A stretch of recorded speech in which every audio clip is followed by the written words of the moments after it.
How's it going, everyone?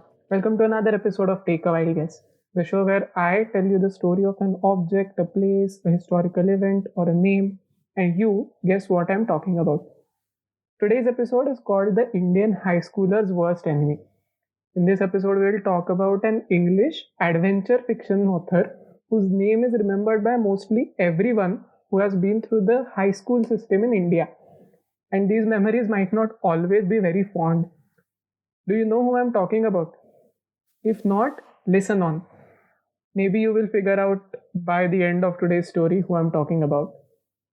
And even if you do not, you can always take a wild guess. So let us begin. The reason why this story is exciting is that not only is the person in question very well known, but he also has lived quite an interesting life. Sample this, okay? Before he had graduated from Oxford University, he had worked as a navvy, which means a kind of a construction worker, a deckhand on a ship, a costermonger, which is a kind of a street hawker who sells vegetables from a cart. He was also a boxer and he was a trooper in the British cavalry. Now, after he graduated, he worked for a few years as a teacher in a boarding school, and in 1903, he became a civil servant and joined the Indian Education Service as the headmaster of Karachi High School. And he was also simultaneously serving as the lecturer at a college for training teachers. He later served in the First World War as a captain attached to the Indian Infantry Regiment called the 101st Grenadiers. He served with them from December of 1914 to February of 1915. In February, he fell sick, and then in October, he returned to the Indian Civil Service. Now, he continued working with the Indian Education Service till 1917, and after that, he claimed to have joined the French Army and worked with them in Africa for 5 years.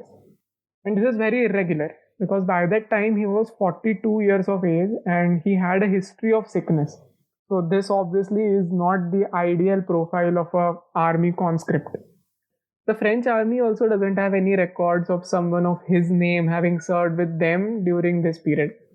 At the same time, the accuracy with which he has described very minute things like the soldiers' uniforms, their training, the barracks where they lived, and the equipment that they used in many of his adventure fiction novels, including his most famous work, Beau Geste, which is the story of 3 British soldiers enlisted in the French Army Legion, is just uncanny. Like the details are uncanny. So if he actually served with the French army or if he did not, it's still a matter of mystery.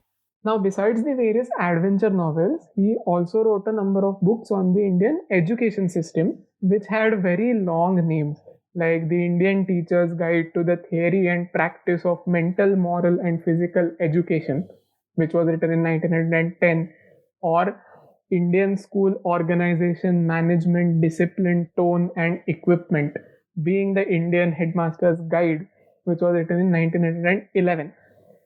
However, during this time, he also wrote a book with co-author H. Martin, which was primarily aimed for children of British officers who were posted in India. But it was also later widely adopted by Indian and Pakistani schools. Do you know what book we are talking about and the author that we are talking about? Even if you don't, take a wild guess. The book is, of course, High School English Grammar and Composition, written by H. Martin and P. C. Wren, the book that we commonly call Wren and Martin. Hope that brought back memories.